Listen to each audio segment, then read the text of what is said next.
The words of the song we are going to sing are posted outside in the hallway for anyone who would like to take a photograph of it on your phone. You're welcome to do that. We just posted it outside, so if you want to have the words and to join us, please feel free to do that. Thanks.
Through the earth, through the sky, through the water, through the mist in my eyes, your presence rising in my heart, singing through me your song in me is heard. I am, I am,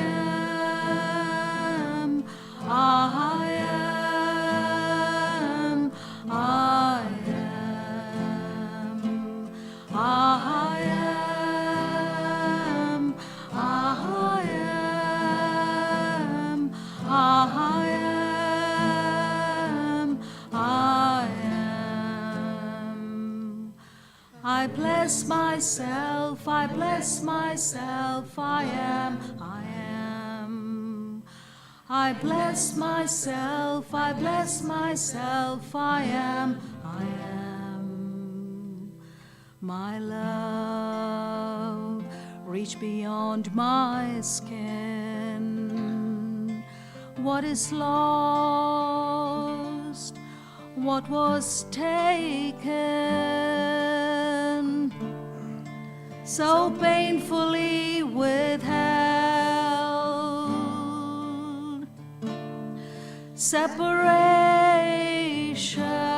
Separation, but you're here. I am, I am, I am, I am, I am, I am, I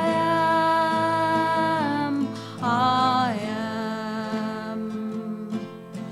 I bless myself, I bless myself, I am, I am. I bless myself, I bless myself, I am, I am. I see you in another's eyes. You speak to me through their lips, in their story, in our lives. You are here. I am, I am, I am, I am, I am, I am, I am, I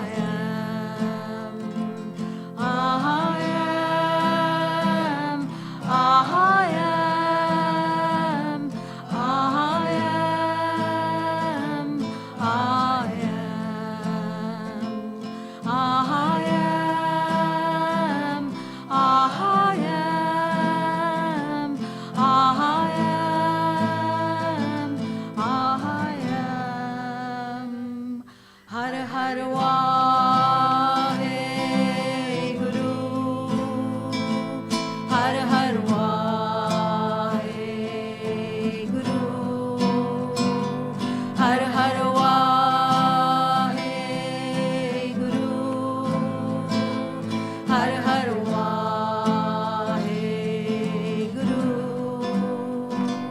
Har Har Waheguru,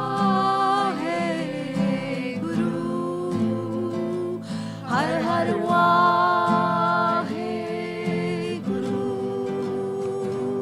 Har Har Waheguru,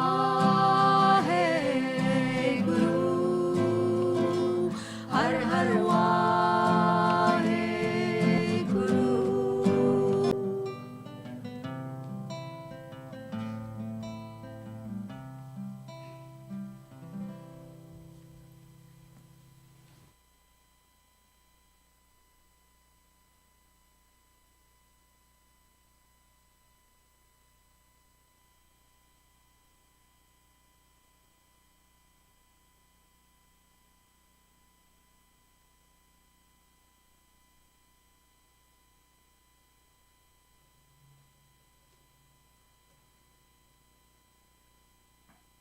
Good morning, everyone.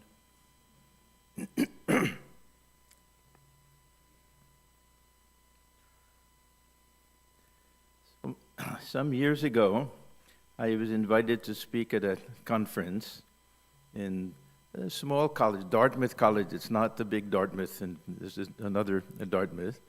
I was invited because of Swami Atmajnananda. Two of us went together. I think it was the only time that since I've become a monk, that I spoke in some academic setting. It was all university professors and things, and both of us, we spoke on different topics.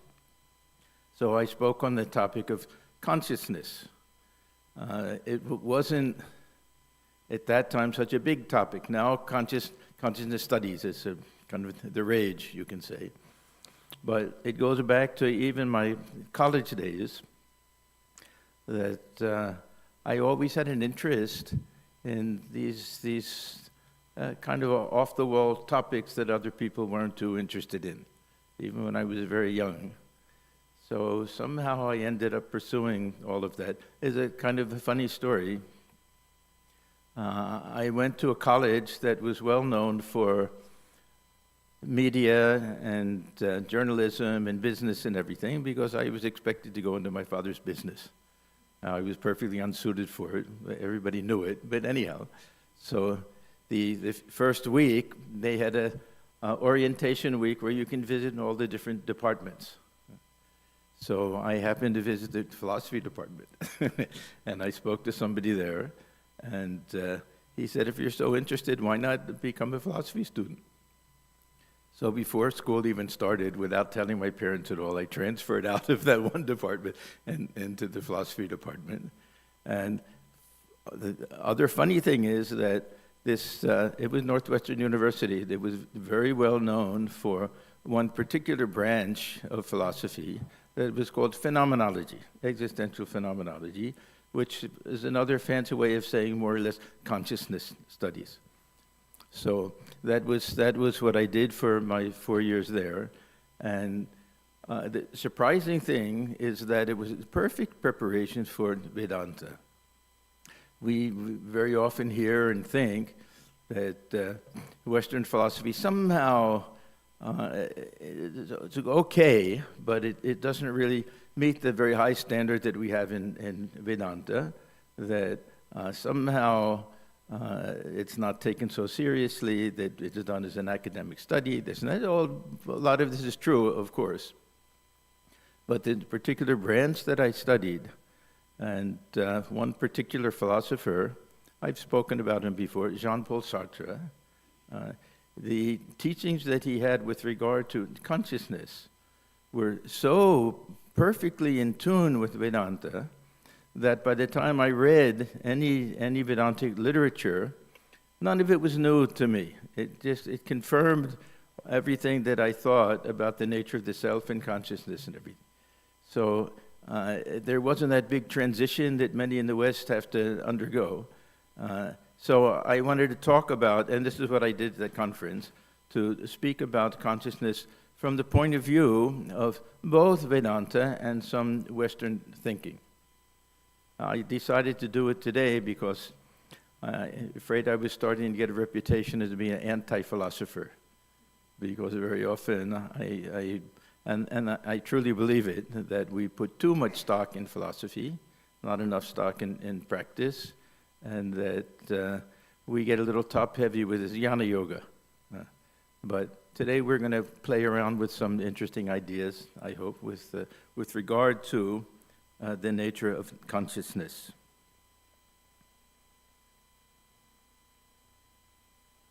So we know in Vedanta that consciousness, whatever we call it, Chaitanya, or the nature of Brahman, that this is considered to be key to everything. It's the nature of the supreme reality, the nature of the individual self. So consciousness is a very key idea that all of the Vedantic literature and scriptures, they accept the reality of the self, the reality of consciousness. It's not questioned. And generally, it's not considered to be the result of anything else. It's not secondary. We can say it's absolute. It is the one thing that we can't question. We had this beautiful song, I Am. This is the one thing that cannot be questioned, that I exist. I am. The one thing that I know. I can question everything else. I can even question whether I'm awake or I'm asleep, everything else, but this one thing, I am. So this is the starting point. It was also the starting point in the philosophy of Descartes. Many of you have heard of Descartes. He was a great mathematician and, of course, a great philosopher. That what is the one thing that we cannot doubt? And he said, even in doubting, the doubter is the one who we can't doubt. I know that I'm questioning something, so that means the existence of the individual. Vedanta will go a little bit further, but this was the starting point. If we want a philosophy based on the one thing that cannot be questioned, we can question the nature of this external world because everything we know is through the mind. We can question all of that, but the self, however we understand it, is the one thing that we can doubt and question, because in questioning it, we're proving the existence of the doubter, we can say. So when I read these ideas about consciousness in Vedanta, that pure transcendence, the emptiness of consciousness, untainted by anything, that these were the ideas that we find especially on the teachings of Sartre. As I mentioned, his main work was called Being and Nothingness. Being and Nothingness.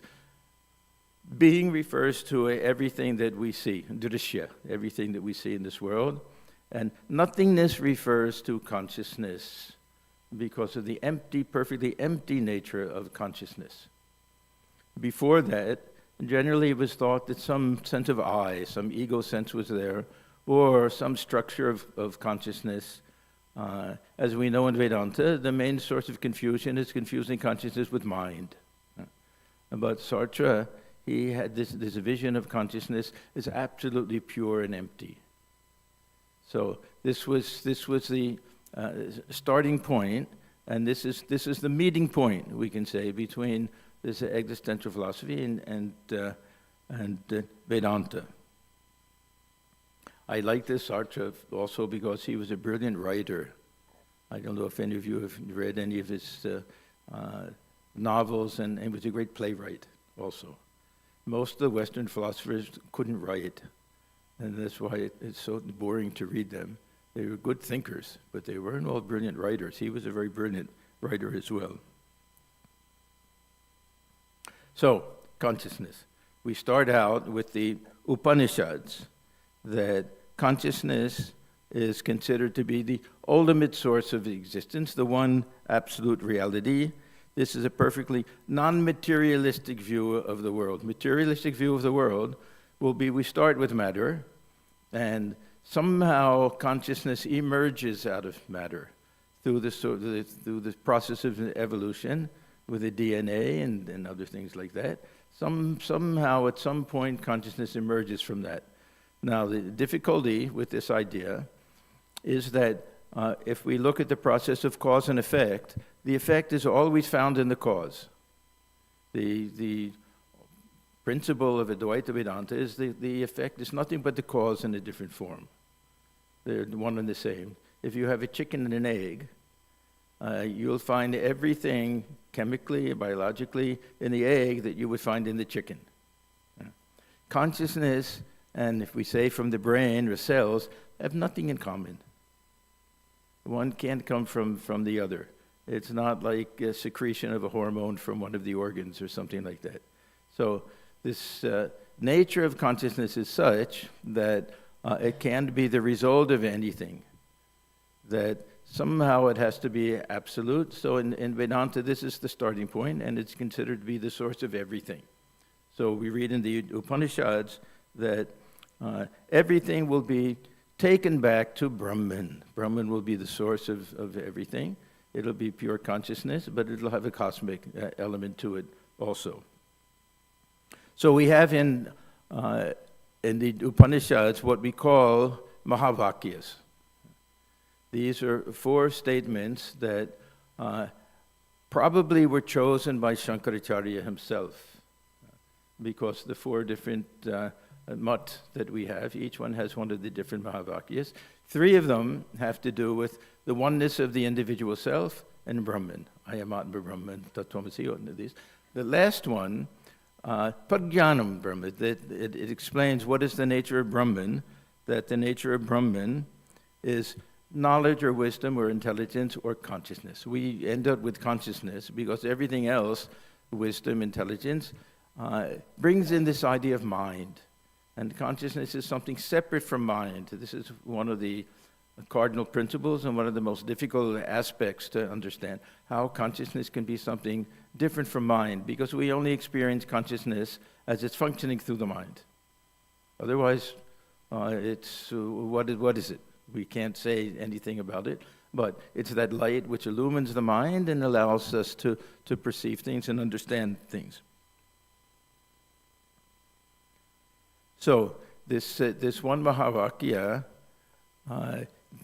explaining Brahman as pure consciousness, is the key to understanding this oneness between Brahman and the Atman, because we as individuals were also the same pure consciousness. So this is basically what we find in the Upanishads. We'll have this idea that the ultimate reality is consciousness, that consciousness is the key to everything. If consciousness alone is the ultimate reality, everything that we see has to be somehow a manifestation or a projection of consciousness itself. Okay, now I want to go to phenomenology. What is this subject which we call phenomenology? Basically, it says that everything that we know as an experience. We don't know a thing, but we know our experience of that thing. We may not be able to say anything definite about the metaphysical stature of something, how it exists, or anything about it, but I know that I'm the experiencer of that. So everything goes back to experience. And this experience is another way of saying the witness, that I'm the observer of everything. It's coming through the mind. Everything that we know through the mind. Now, this should not be confused with this idea that everything is a projection of the mind. It is quite different. We'll see there's a whole analysis that we can have that we'll get to about the way we perceive our objects, and it turns out that the key to everything will be the reaction of the mind and consciousness of the mind. Some come to the conclusion that we don't need the external object to explain that. Anyhow, I'll get to all of this in a little bit. So everything is understood in terms of experience, whether we say that there's an objective universe, whether we say it's a mixture. In phenomenology, it'll say, yes, we're superimposing a lot of things. Everybody, but there is something out there. But the thing in itself is something unknown and unknowable. This was a teaching of Immanuel Kant.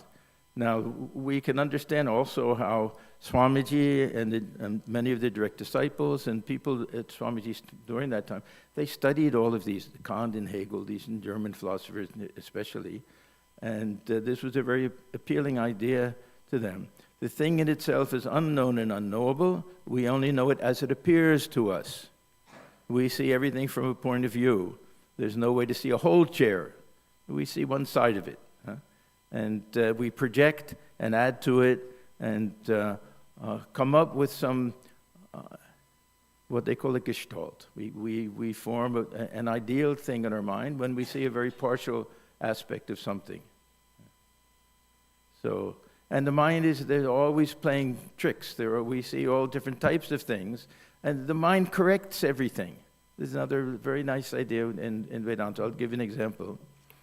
Suppose we're outside, and we see somebody a few feet from us, and then we see somebody else far in the distance. Now, if you take a photograph, you'll see the person far in the distance is this high. The person next to us is this high. Now, we'll never think that there's a miniature person who's walking to us. We'll see a full-size person at a distance.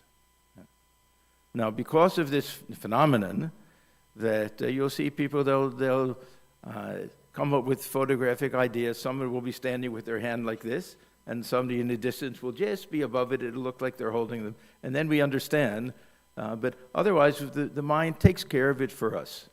We don't have to judge and say, this person is such a distance away, and we see such a height, therefore that person must be 6 feet tall, something like that. So this is the way the mind functions. But the point is that I am the observer of all of this, and the mind is taking care of these problems. Now, I want to give an example of how this phenomenon works, and how the key will be the reaction of the mind to everything. You all know what a periscope is? Everybody? Okay. A periscope is used in a submarine when they want to see if there are any other ships on the surface of the water, but they don't want to come to the surface themselves. They want to stay under the water, so they won't be detected by anybody else. So they shoot up this thing called a periscope. Now, the way a periscope works, you can make one. It's a very simple thing, that there'll be one mirror. This is above the water, and there'll be a tube here, that if there's a ship in the distance, the image of the ship will come on this mirror, and it'll get inverted, and it'll come straight down. There'll be another mirror there, and it'll bounce off of that so that it's straight out, and it turns right side up again. So if someone is looking through the periscope here, they'll see a ship, only it'll appear to them as if the ship is the same level. Because they're looking straight out, they're seeing something straight right here. Even though it's way above the water. They may be 100 feet below the water, and that's above the surface of the water. Now, if we analyze, what exactly is that person seeing? Is he seeing a ship in the distance? Is he seeing the reflected image of that ship on a mirror that comes down and is there on that mirror there, seeing that mirror? Or is it the reflected image of that mirror on the eyeball that comes? And this is another curious thing, that it goes through the lens of the eyeball, it gets inverted again, so that it's upside down, and the mind itself turns it right side up again. See how the mind can do all of these things. There's an experiment that one of these philosophers did. This is phenomenology, it's a lot like psychology also, Gestalt psychology, that invented a machine, or this kind of eyeglasses that you could wear that would invert everything, so everything was upside down. And within a very short period of time, people saw things right side up. The mind corrected it for them. So, what exactly are we seeing? Are we seeing the image of a boat? Are we seeing something reflected on that mirror? It's very hard to say. If somebody wants to play a trick, and they want to show some other spy is there, and they see that we have periscope, and they want to fool us into thinking that there's a boat in the distance, and they put a picture of a boat there. Will we know the difference? It'll appear to be the same. So all of these different factors are there. we know that from a kind of a scientific point of view, that what's really happening is light is bouncing. There's no image. Light is bouncing off of an object, and because the object has different colors, the whatever it is that's the waves that are coming off of it will be a different wavelength somehow. And by the time it hits the back of the eyeball, it leaves a different type of impression, and somehow it has to go through this optic nerve, so there's no image at all at this point. It gets coded somehow.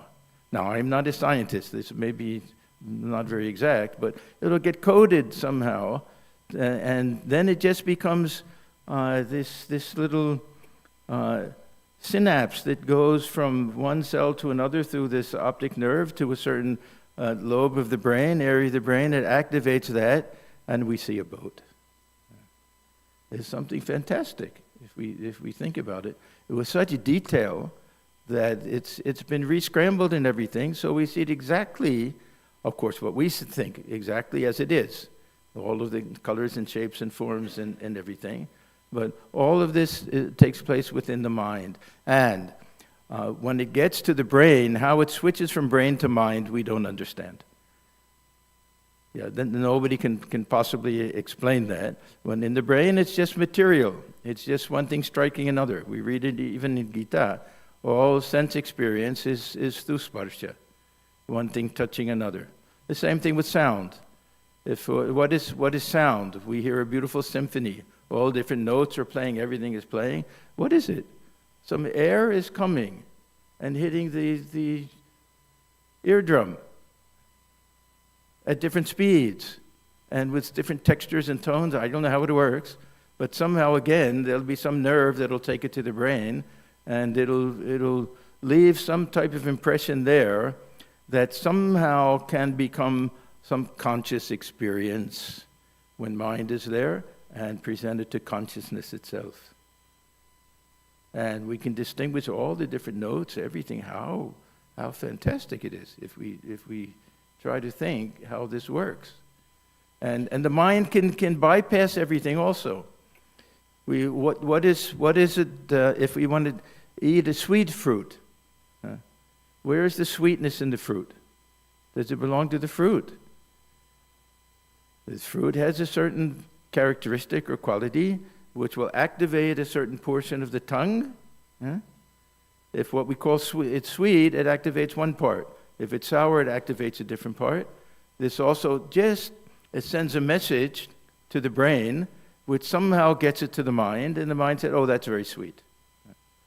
Now, have any of you seen, they don't think they do it anymore, these hypnotists. They used to do it, probably it's considered some type of manipulation, but in the earlier days, sometimes comedians and other entertainers, they would have a hypnotist. And they could get somebody to eat a lemon and tell them that it's actually an apple or a peach or something that's very sweet. And they'll eat it and it'll be sweet. Because everything that goes into the mind, if the mind accepts it in a different way, the mind will take precedence over all of that. So anyhow, all of this goes back to the idea that we can't say too much about the objectivity of the world, even how the mind works, how perception works. The only thing we know for certain is that I am there behind all of this, experiencing all of this, not knowing the why and how of it, except that this I, this I as the witnessing consciousness is the one thing that has to be there. So this is basically what we find in phenomenology. So we can be fooled. Now we understand this virtual reality. This was another thing that we can say from the Vedantic point of view, everything is virtual reality. That the mind is putting everything back together as if we're really seeing things.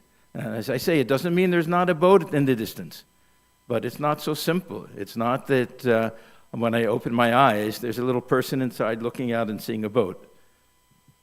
Just light bouncing off and everything like that. I remember I went on a trip to Disneyland once Our Swami from Brazil, he loved to go on these roller coaster rides and things like that. So I took him there. And one of the, not a ride exactly, but one of the exhibits, you can say, had to do with this kind of virtual reality idea that you go into a room, you sit on a seat that's suspended. So your feet aren't on the ground, it's suspended. Everything is dark, and you see a film of somebody flying an airplane, and you know that the camera shooting all of this is right where the cockpit is. So you feel that you're sitting in the cockpit, and whenever it makes a turn, they make the chair turn. Huh? So just the way you would be turning. Wherever it gets windy, you hear the wind. They recreate everything so that you really feel, and you don't see anything around you, you really feel that you're there having the experience of flying an airplane. A virtual reality. Now you can just put in a headset and something and have that experience in virtual reality. So we don't know exactly how these things work, but the one thing, as I say, this consciousness has to be present through all of this. Otherwise, there's no experience of anything at all.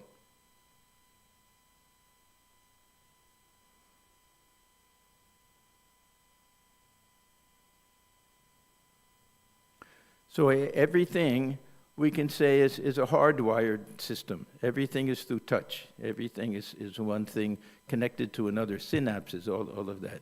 But when we get to the switching from the brain to the mind, then it's somehow wireless.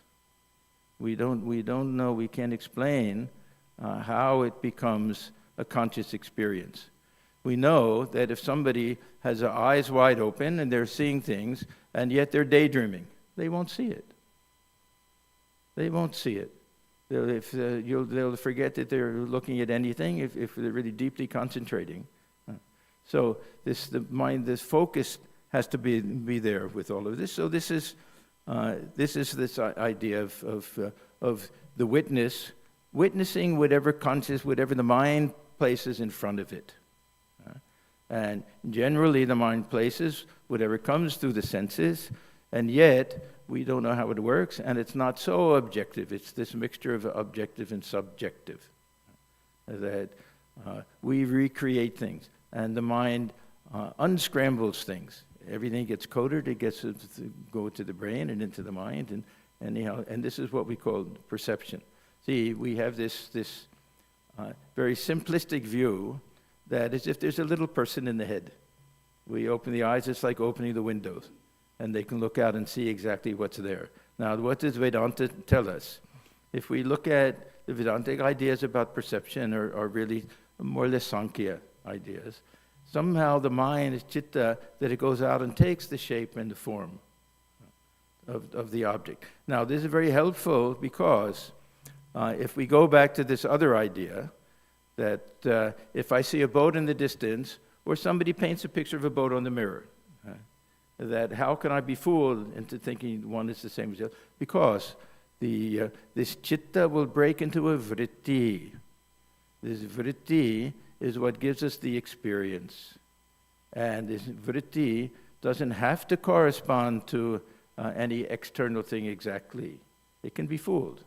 We can have these different types of optical illusions there, but whatever the nature of that is, that vritti, that gives us that experience, and the witness will observe that type of experience. So there can be all sorts of funny optical illusions that we can get. Snakes and ropes, for example. We don't know whatever that vritti is, we'll have that type of experience. So, in this Vedantic point of view, we can explain all of this. We know external object, we know that how the senses work. We know that some experience is there, whether we say by the vritti or we say that the mind is sending some message. We understand all of these things, but where exactly do we place the mind? See, the mind is considered something subtle, sukshma. So even the brain and mind, they're not even in this same metaphysical universe together. They're in two different places. Mind is not really in a place. Where do we say the mind is? Generally, they say within the heart center, consciousness also, because they get confused all the time. Sometimes they say the mind pervades the whole body. Now, why do they say that? Because of touch. If I have some sensation, feel it, then mind, they say, has to be there. We can explain it in other ways, but this is the way it's kind of explained. But when it comes to the witness, where is the witness? It's pure consciousness. Huh? If we think of these, these call centers that they have in Bangalore and Delhi and everything, that they answer the phone, they want you to think that they're local, but they're actually in a whole different universe. It's something like that this consciousness is transcendent. It's not even in Bangalore or Delhi. It's not even in any location. That it has nothing to do with it. So this is the other mysterious thing, how it can access the mind. And this consciousness, our understanding of it, is only through this mind activating consciousness, enlightening consciousness, and observing the mind, enlightening the mind, sorry. This is our access to all of that.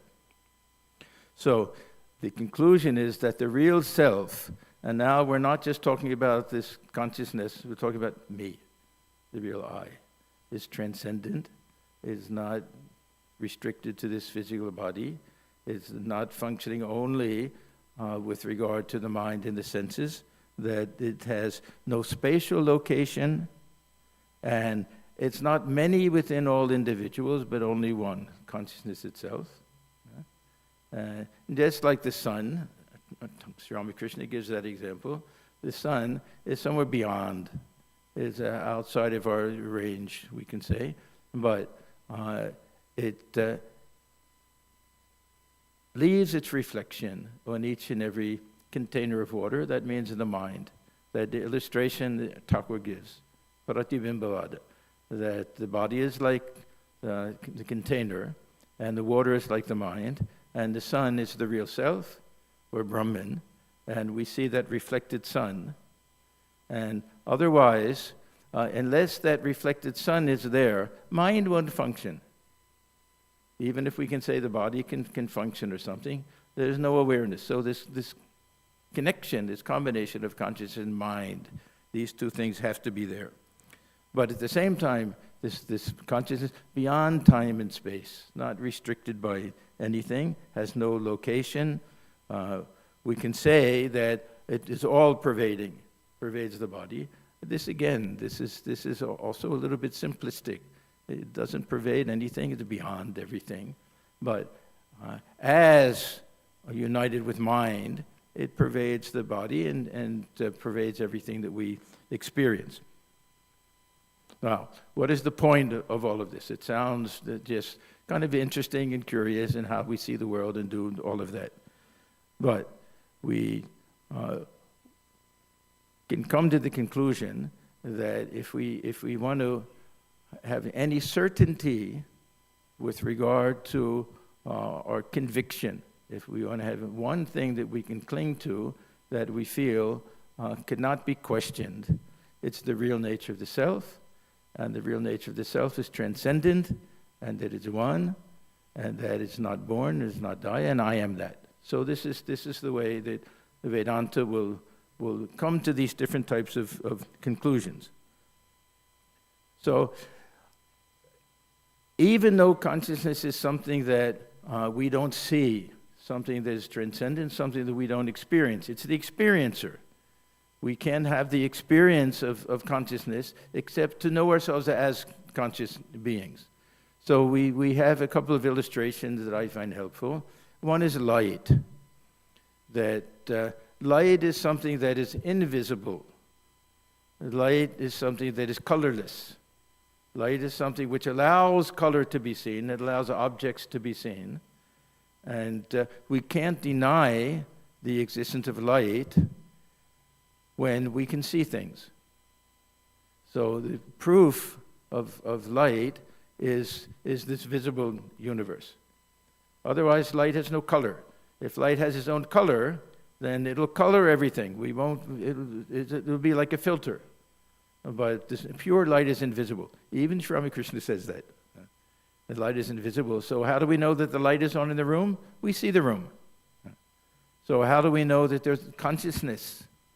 Because we have feelings, we have thoughts, we have perceptions, all of that can't take place unless this consciousness is there. So even though we're saying that this consciousness is beyond everything, this is the ultimate absolute reality, it can never be an object of our awareness. It's the eternal subject, and yet it's the most known thing because I am that. And it's the one thing that can't be eliminated. It's the one thing that we have to accept, even if we just say it's inference, anumana, that we have to accept. If we accept, otherwise we have to deny ourselves, deny it, which is virtually impossible. I can't say I don't exist. However confused I am about the nature of that existence, I know that I exist. I can say that I exist in a very confused state, but I know that I exist. So this is the one thing that that we cannot eliminate, that we can have some certainty about. Now, I want to go to a little more radical point of view here. If this consciousness is the one ultimate reality, then everything has to be explained in terms of this consciousness. Now we're getting to this cosmic aspect.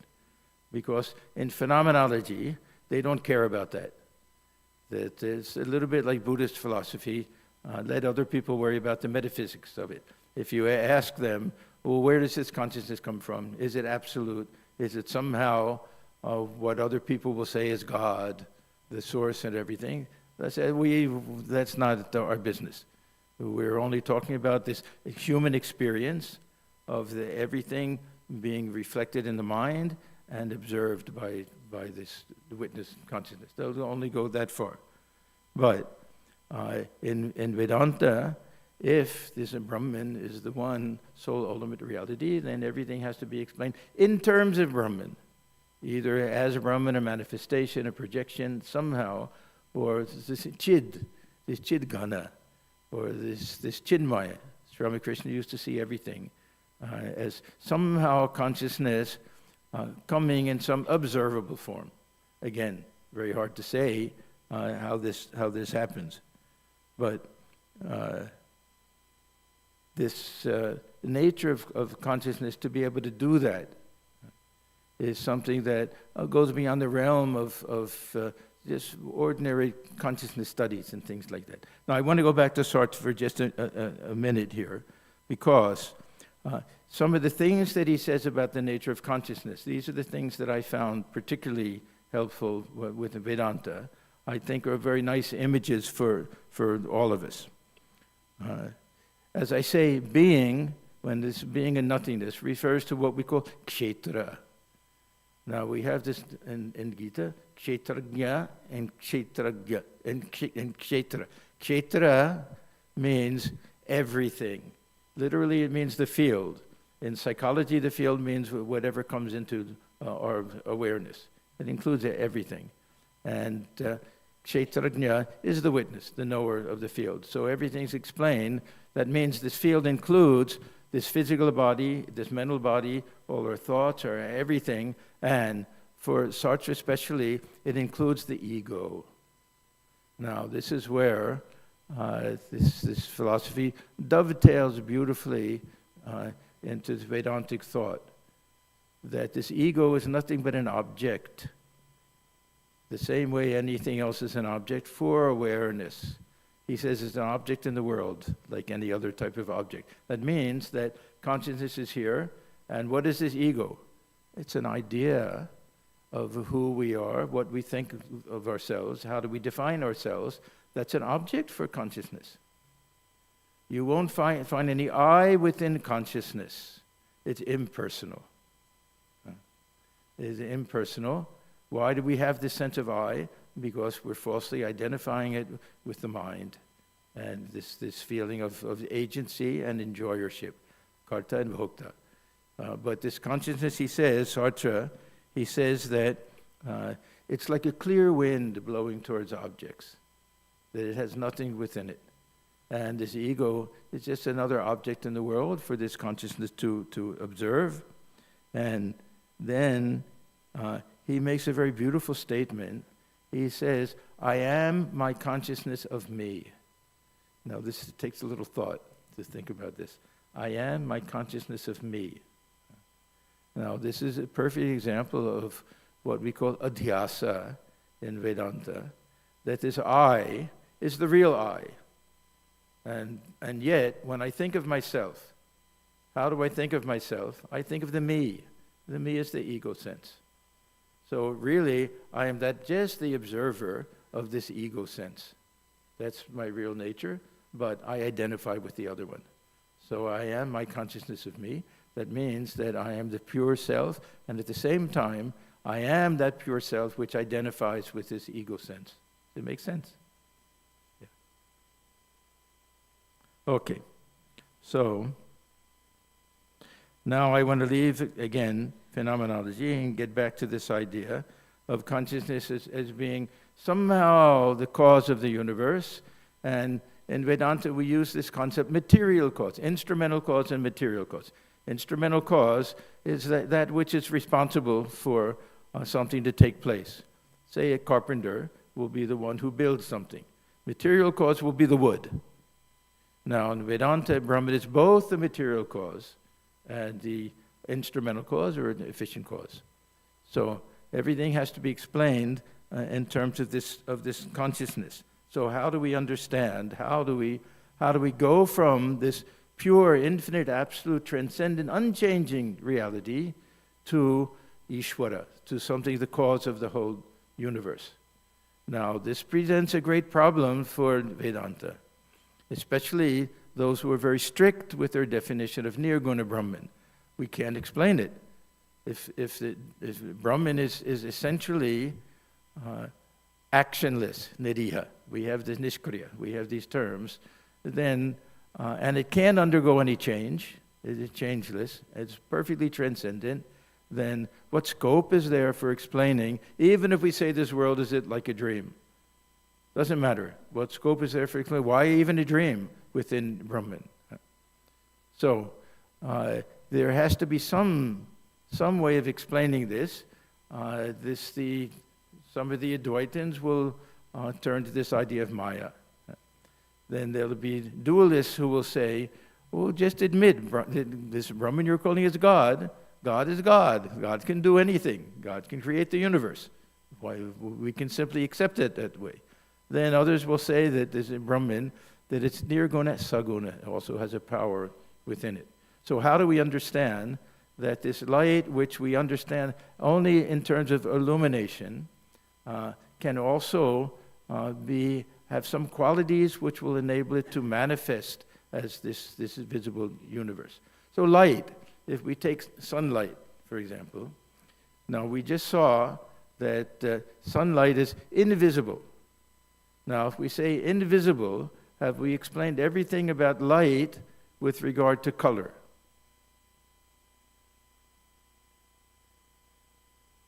No, because this invisible light contains within it all of the colors of the rainbow in potential form. How do we know that? If that pure light passes through a prism, on the other side it comes out all of the different colors. Now, how do we see those colors? By the pure light of the sun. So that light is both going through this prism of Maya, turning into this variegated universe, and yet remains unchanged. Let's say we have the light of the sun, it remains unchanged. And we see everything by the light of the sun. Now, what else do we know about the light of the sun? Heat. It's the source of heat, it's the source of life. The plant life, it has to have sunlight. So now we're taking this Brahman and we're expanding our understanding of it, that it's the source of tremendous power that can be the ground and source of this entire universe. The same Brahman. So this is why Thakur, he's constantly saying, both with form, without form, both nirguna, saguna, with qualities, without qualities. This is the point of view of the Shaktas mostly, that we have to accept both aspects, that tremendous power is there. Thakur talks about water sometimes also. Some M asked one time, what is the nature of Brahman? Usually Thakur would say, we can't say. That beyond mind and speech and everything, Brahman is what Brahman is. At one particular time he says it's like water. Now the same thing with the water. Is it formless or does it have form? Huh? Both. It's always formless. No matter what shape it takes, temporarily, as soon as you eliminate that container, it goes back to the formless. But it's never formless. We can't find it in its formless condition. Because of gravity, because of the container, whatever it is. Even the ocean, it'll take the shape of the bed of the ocean and the flat top. It always has a form, but in itself, it's formless. So with form, without form, can both exist in one of the same entity. So this is the way Thakur explains how this Brahman can take all different shapes and forms, and from a personal point of view, can form blocks of ice according to the longing of our heart. So we can have the vision of this infinite absolute reality, apparently taking shape for us according to the desire of the heart, the way we want to see it, and then the sun of knowledge comes and it melts back in. Even when it's in a block of ice, it's still that same water. It hasn't changed. The shape of the ice is something personal for us. It's something subjective. The reality of the ice is the water. No different whatsoever there. So these are two very nice illustrations to help us understand that the same reality that now we understand to be the real nature of the self, that I am that witness, that my sense of I is the one who's observing all of this. And part of my sense of I is I am the observer of what we call this ego sense.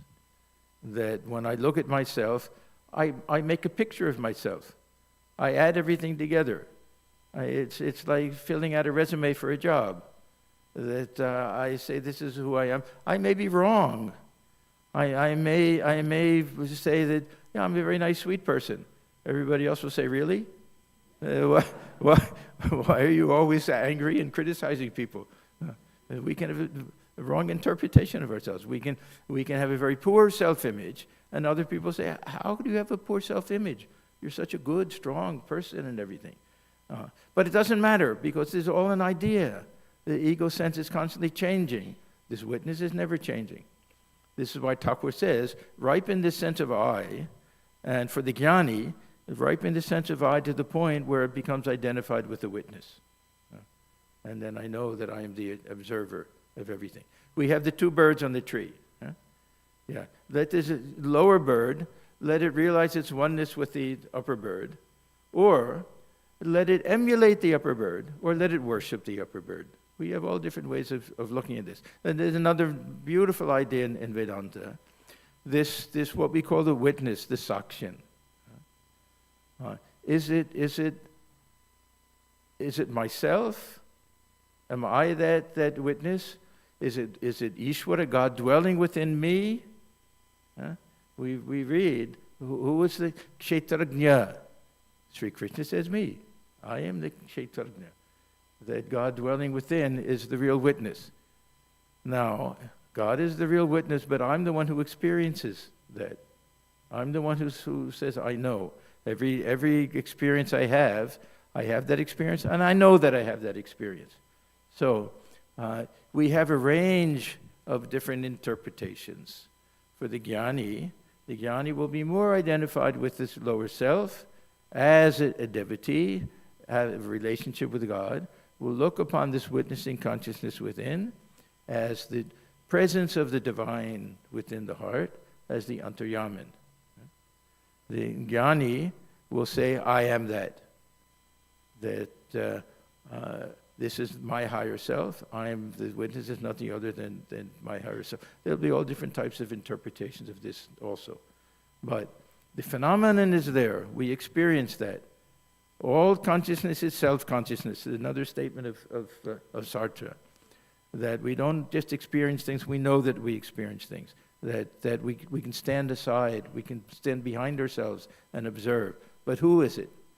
See, there's no I in it. This is also impersonal. If there's no I, we can attribute it to God, the thou. We can attribute it to ourselves, the real I. Otherwise, it's impersonal, absolute consciousness. So, this practical effect, what are the very practical effects of all of this? That it gives us an understanding of who we really are. It lets us disidentify with this lower self. It lets us see that we're responsible for creating ourselves. That we don't like the way we are, we can change ourselves. That I am really something separate from all of this anyhow. But to feel the real nature of myself is the same as the real nature of everybody else. So through this, we can feel oneness with everyone. We share in that same divinity. That same sun is reflected in everybody's heart and enlightening everything. We feel that oneness, and we can watch this world, observe this world as a lila, to a certain extent, at least. That I am with this play go on. I can't say with any certainty what the nature of it is. If when I pass away and I can look back on this life, then it'll seem like it was a long dream. And how excited we got about this and that and everything. So we get to be the observer of a whole lifetime and feel ourselves to be separate and not so identified with everything. So some dispassion comes from all of this, and some conviction regarding our oneness with that real self, with that absolute reality that we call Brahman.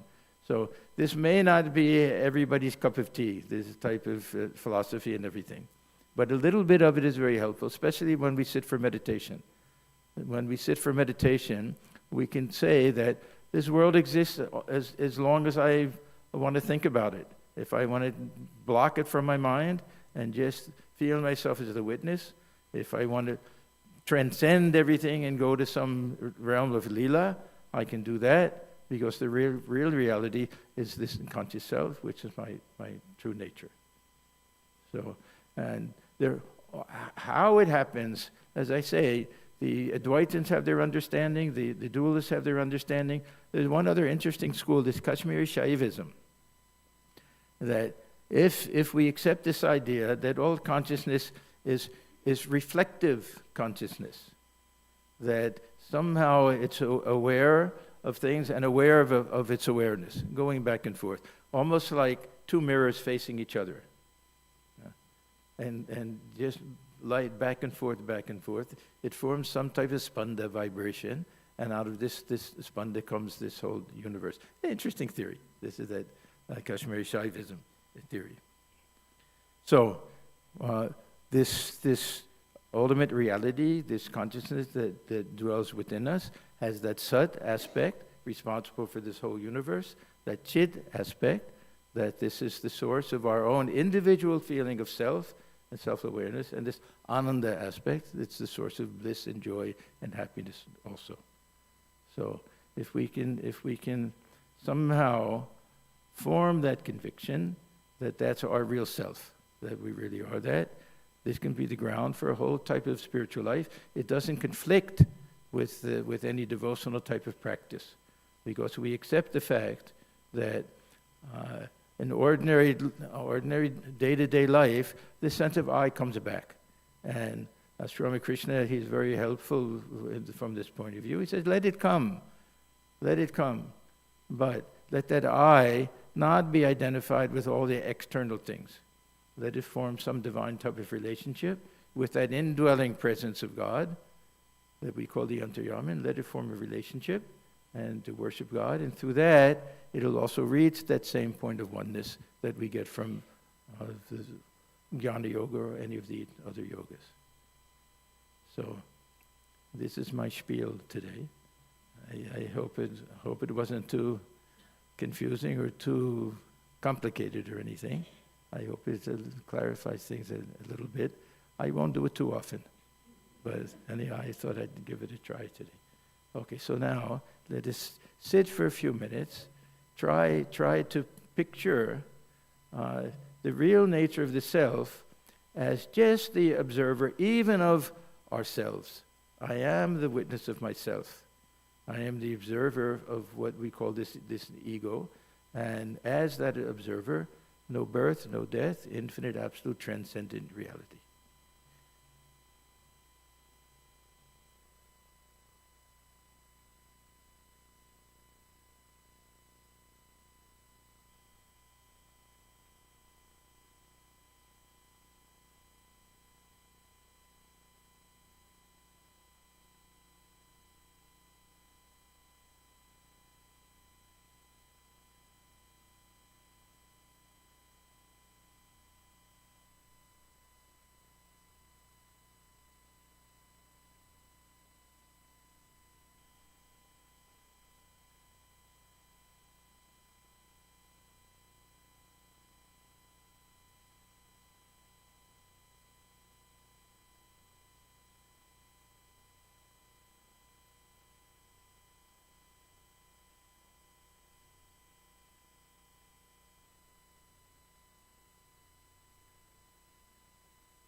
Shanti.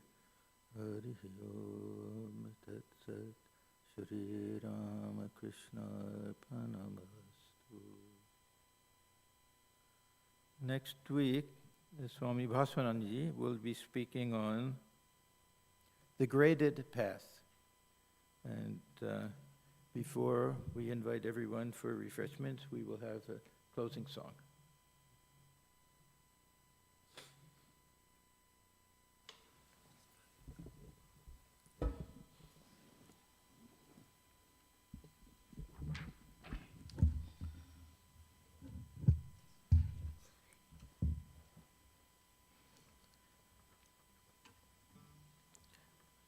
This song is a poem from Swami Vivekananda called Peace. An excerpt from it. It is not joy nor sorrow, but that which is between. It is not night nor morrow, but that which joins them in. It is beauty never seen and love that stands alone. It is song that lives unsung and knowledge never known.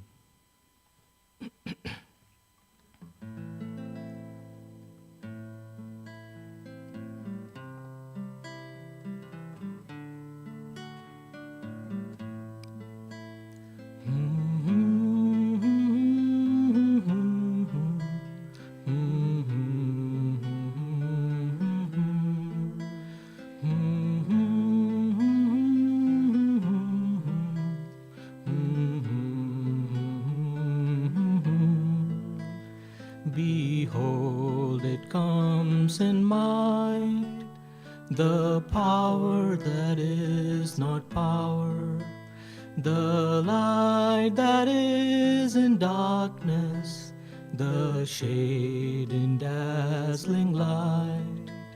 It is joy that never spoke, and grief unfelt profound.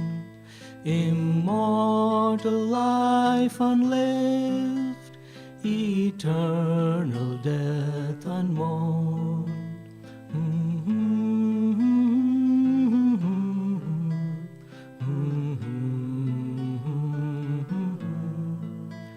It is not joy nor sorrow, but that which is between.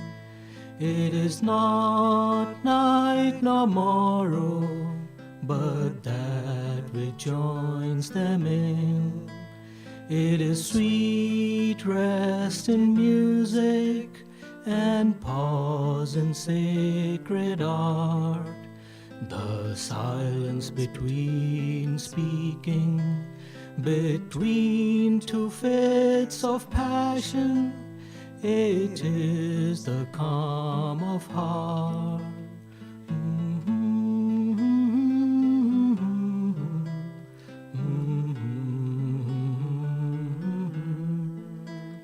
It is beauty never seen, and love that stands alone. It is song that lives unsung, and knowledge never known. It is death between two lives, and love between two storms. The void whence rose creation, and that where it returns.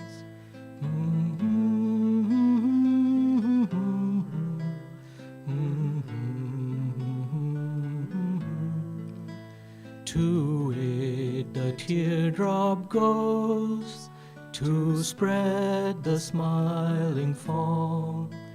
It is the goal of life, and peace its only home.